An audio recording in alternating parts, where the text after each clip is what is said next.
कार्यक्रम है, क्योंकि हमारे हजारों हजारों लड़के सालाना ब्लड डोनेट करते हैं, लेकिन जब कभी हमें ज़रूरत पड़ती है ब्लड की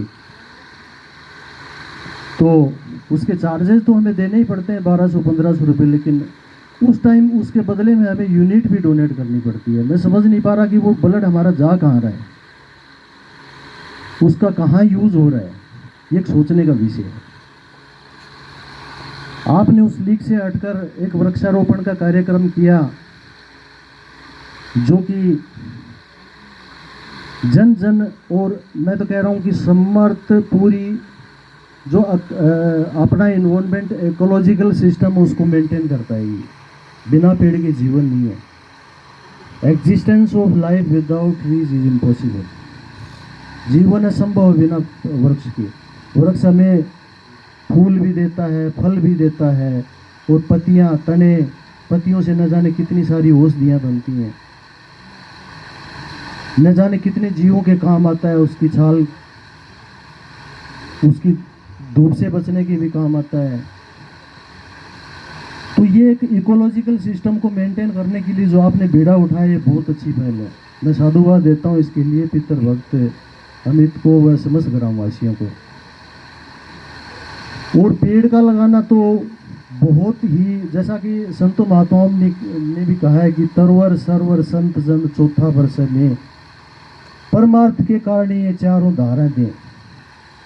तरवर पेड़ पौधे जिनका निज का देह धारण करने से कोई स्वार्थ नहीं होता है, वो तो जन जन सेवा के लिए ही आते हैं। वो चाहे जीव जंतुओं की सेवा हो, चाहे वो प्रकृति की सेवा हो, चाहे वो मानव की सेवा हो, चाहे कीड़े मकोड़ों की सेवा हो।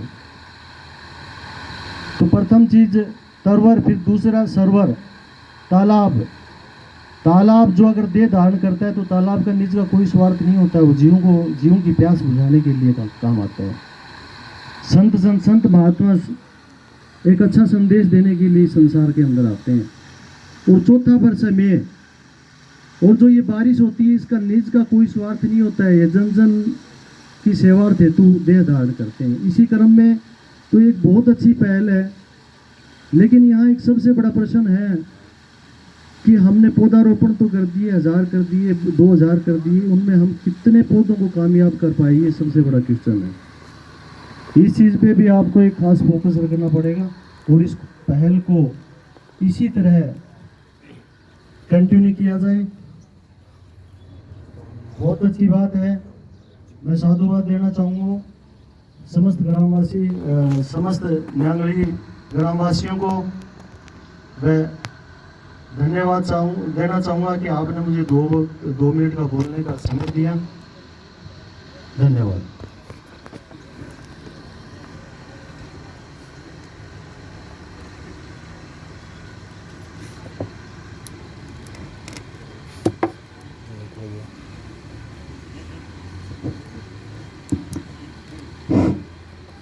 बहुत बहुत धन्यवाद सूरज भांजी पूनिया।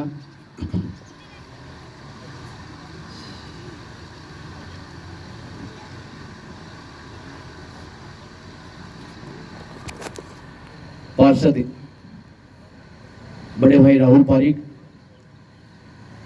और संयुक्त व्यापार मंडल राजगढ़ के अध्यक्ष पवन जी मोहता भी श्रद्धांजलि सभा में पधारे हैं। उनसे मेरा निवेदन है मंच पर ही अपना स्थान ग्रहण करें।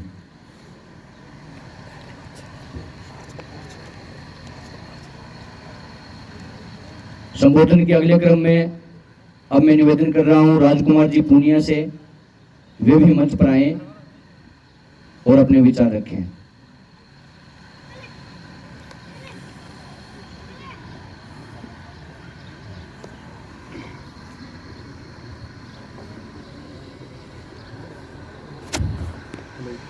हेलो सब, सूरज सिंह पूनिया की इस द्वितीय पुण्यतिथि पर मैं श्रद्धा सुमन अर्पित करता हूँ। और ये जो अमित ने वृक्षारोपण का जो काम किया है, ये बहुत ही सराहनीय काम है। मतलब इससे अपने को ऑक्सीजन, छाया, सब चीज़ की अपने को पूर्ति होगी। और एक बहुत ही बड़ी मतलब बहुत ही अच्छा मतलब काम किया है। धन्यवाद। बहुत बहुत धन्यवाद राजकुमार जी। संबोधन के क्रम में हमें निवेदन रहेगा करणी सेना से सुरेंद्र सिंह जी मंच पर आए और अपने विचार रखें।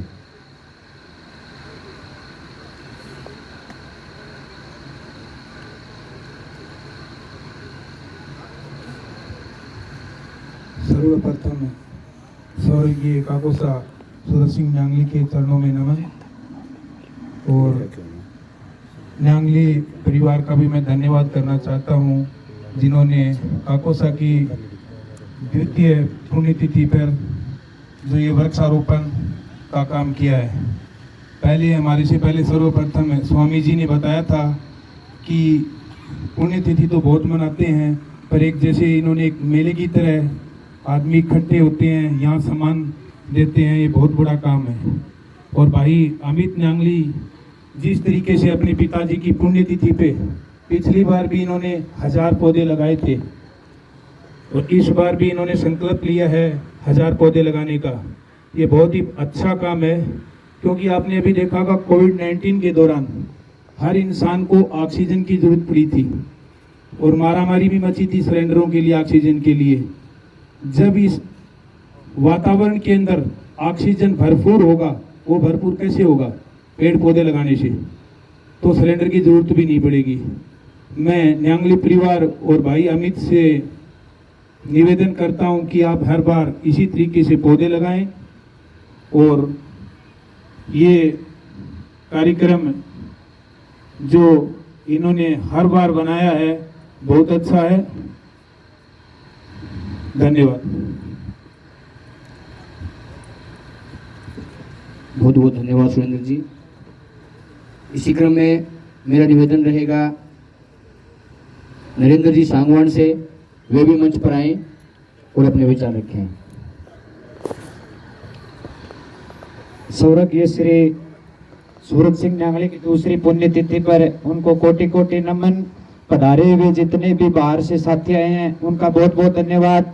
आज मैं बड़े भाई साहब की याद में जो आंखों का ऑपरेशन के लिए जो शिविर लगाया गया है, मैं अमित की पूरी टीम, पूर्व विधायक बड़े भाई